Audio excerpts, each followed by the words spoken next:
आज की इस दुनिया में, इस हम उम्र में हम एक ऐसे अनोखे रिश्ते में बन जाते हैं जो अगले ही पल या कुछ दिनों के बाद टूट जाता है और हमारे लिए एक ऐसी गंभीर समस्या को पैदा कर देता है जिससे निकलना हमारे लिए लगभग इम्पॉसिबल लगने लगता है। इस सिचुएशन में प्रश्न ये उठता है कि इस सिचुएशन से बाहर कैसे आया जाए। तो आज की इस वीडियो में हम यही बताने वाले हैं कि आफ्टर ब्रेकअप या जिस पे हम सबसे ज़्यादा भरोसा करते हैं, अगर वो आपका भरोसा तोड़ दे तो उसके बाद हमें इस सिचुएशन से कैसे बाहर निकलना है, कैसे डील करना है, ये देखेंगे। तो चलिए आगे बढ़ते हैं।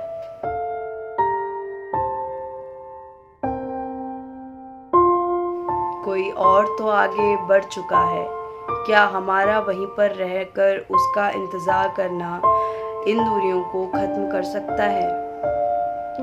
आसान बात तो नहीं है बिल्कुल भी, क्योंकि अगर आसान होता, इजी होता तो शायद हम अपने डेली बेसिस चीज़ों की तरह इस चीज़ को भी भूलकर आगे बढ़ जाते, क्योंकि हमने इन चीज़ों में अपना समय, विचार, भावनाएं, इमोशंस और शायद बॉडी भी कहीं ना कहीं कंट्रीब्यूट किया होता है। तो ये सब देने के बाद ये चीज़ें हमारे माइंड में एक मेमोरी की तरह सेट हो जाती हैं और धीरे धीरे ये एक गहरी याददाश्त में बदलने लगती हैं, जिससे हमारा बाहर निकलना इस सिचुएशन से और भी मुश्किल लगने लगता है। हमारे पास होता सब कुछ है, फिर भी हमें ऐसा लगता है कि हमारे पास कुछ भी नहीं बचा है। हमारी लाइफ बहुत लो लगने लगती है, हमें इसमें कोई इंटरेस्ट और एक्साइटमेंट नहीं दिखती और मन बहुत उदास हो जाता है। यूथ के लिए और आपके हमारे लिए ये समझना बहुत इम्पॉर्टेंट है कि जो ये हमें बॉडी मिली है, ये जो शरीर मिला है, ये एक्चुअल में काम कैसे करता है। हम सभी ये जानते हैं कि जो हमारी बॉडी है वो एक जटिल मशीन है, जिसको हम जिस तरीके से यूज़ करेंगे वो वैसा ही प्रभाव डालेगा। अगर हमने इसका सही उपयोग करा तो ये हमें बहुत कुछ दे सकता है, और अगर नहीं तो ये हमें सिर्फ मामूली चीज़ें ही देगा।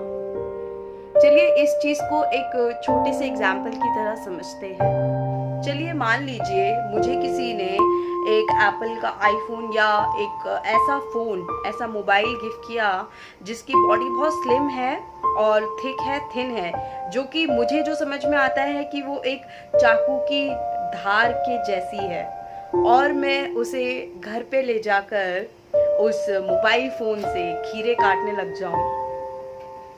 खीरे तो बहुत अच्छे कटेंगे, बट क्या ये इसका सही यूज़ होगा? नहीं, क्योंकि मुझे पता ही नहीं है कि उसका एक्चुअल यूज़ है क्या, वो बना किस लिए है। तो क्या उस मोबाइल फ़ोन में प्रॉब्लम है या मेरे साथ दिक्कत है? ऑब्वियसली गड़बड़ मेरे साथ है। मैंने समझने में गलती की, जिसका मुझे रिजल्ट भी बाद में पता चलता है कि ये चीज़ इसके लिए नहीं बनी थी। जो चीज़ हमारे हाथ में है, अगर हम उसका सही उपयोग नहीं जानते तो ये क्लियर है कि the problem is with me, उस चीज़ के साथ कोई दिक्कत नहीं है।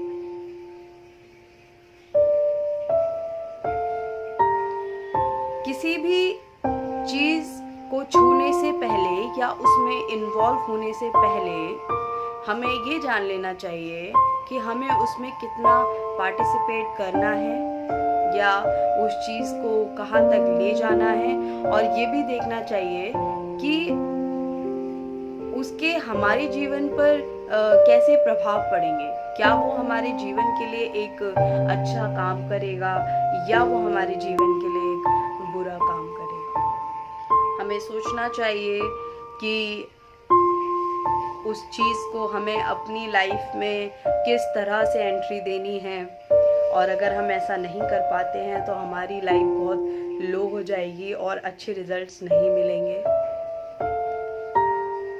ऐसे भी अगर नहीं समझ में आता तो ऐसा सोचिए कि हम लोग इस लाइफ में अकेले ही आए हैं और अकेले ही जाएंगे, जो कि एक यूनिवर्सल ट्रुथ है। अब ये आपके हाथ में है कि आप अपनी लाइफ को, अपनी सोच को कौन सी दिशा देना चाहते हैं, इसको कहाँ तक लेके जाना चाहते हैं। मैं कोई एक्सपर्ट तो नहीं हूँ, बट हाँ, मैंने अपने आसपास जो भी एक्सपीरियंस किया है, जिसके साथ ये चीज़ें हुई हैं, उन चीज़ों को देख के मैं यही समझ पाती हूँ कि लाइफ सिर्फ इतनी ही नहीं है, आगे और भी चीज़ें हैं करने को। कई बार केसेस इतने क्रिटिकल हो जाते हैं कि कुछ लोग अपने आप को सुसाइड कमिट कर लेते हैं। क्या हम उस सिचुएशन में अपने आप को डाल के देख सकते हैं कि कितना मुश्किल होता होगा उसके लिए इतना बड़ा स्टेप लेना? सिर्फ ये सोच के अपनी ज़िंदगी को ख़त्म कर देना कि किसी ने हमारा साथ छोड़ दिया है, क्या ये अनफेयर नहीं है हमारी लाइफ के साथ? क्या हमें सिर्फ इसी चीज़ के लिए लाइफ मिली थी?